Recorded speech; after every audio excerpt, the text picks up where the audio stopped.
Akhlou Brick ak Ngaaka Blindé su fekkee ne dañu dugg ci règlement bi nga xam ne moo leen tënk mooy règlement hip hop. li ñuy def nii bu ci nekk am na signification par exemple ni ñuy def ni sound kii def sa kii def tey kii def suba mooy back to back bi ñuy def. là aussi il fait partie ci la bokk. quant à par rapport ak paroles yi ñuy utiliser nga xam ne day dem ba benn instant day dugg d'une part ci vie privée loolu ce qu'on appelle yaakaar naa waxoon nañ ci disrespect ci ay règlement wala ci ay sart classe la bokk. kon bu fekkee ne d'une manière générale dañuy tënk rek. ñoom ba tey ñu ngi ci base bu hip hop. waaw mais nag le reste aussi c'est autre chose. mais 10 waaw de 10 et puis ak beef. aussi le beef mooy égal bon. waaw beef moom moo mën a créer beef moom en général bu dee am mi ngi mel ne li ñuy wax gang ak gang.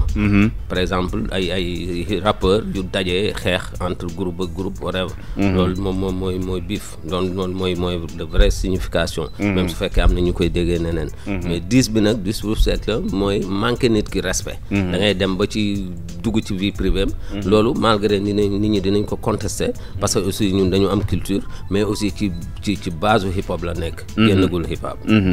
d'accord loolu moo nekk beef comme ni nga ko expliqué rek di rappeler gars yéen a ngi ànd ak ñun sur la 100.6 i rajo Bloc Hip Hop ñiy waxtaanee ci actualité classe mais propos yi nga xamante ni Xuman def na ko di wax booy naan dafa war a am teggin te loolu yëpp yaakaar naa ni moom mi wax loolu lu bëri fi la ñu fekk.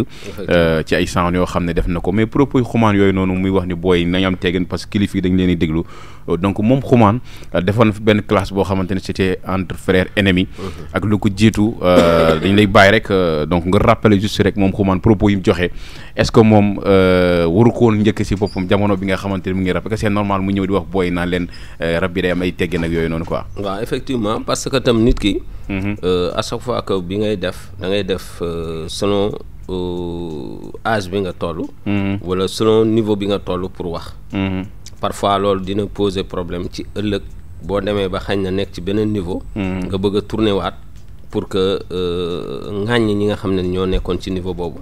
bon li ma doon gis mu gënoon jaadu mooy que. moytu leen parce que ñun lu mel nii ñun jaar nañ ci. te peut-être instant bi ñu ngi koy regretter. parce que tey Xuman bu ma génnee sax classe am ak dadi bi. nga xam ne façon wax bu ne ñëw na ci. sound bi ñu def muy fifi bi ñu defoon ci l'album Baye Souley. c'est entre Xuman. Baye Souley. Carlou D xam nga. mooy seen comment dire seen featuring boobu nga xam ne ñoom lañ defoon. boobu boo xoolee sound boobu. dañ ci wax d'une manière bu gën a salte. xam nga mënuma sax di retourner waat ci paroles yi. digganteem aussi ak dadi bi. mayel sa bàyyi gën maan boobu xam nga ci mbay yaa salte sa der moo gën a tilim silebo waree ba xam nga yeneen ak yeneen quoi.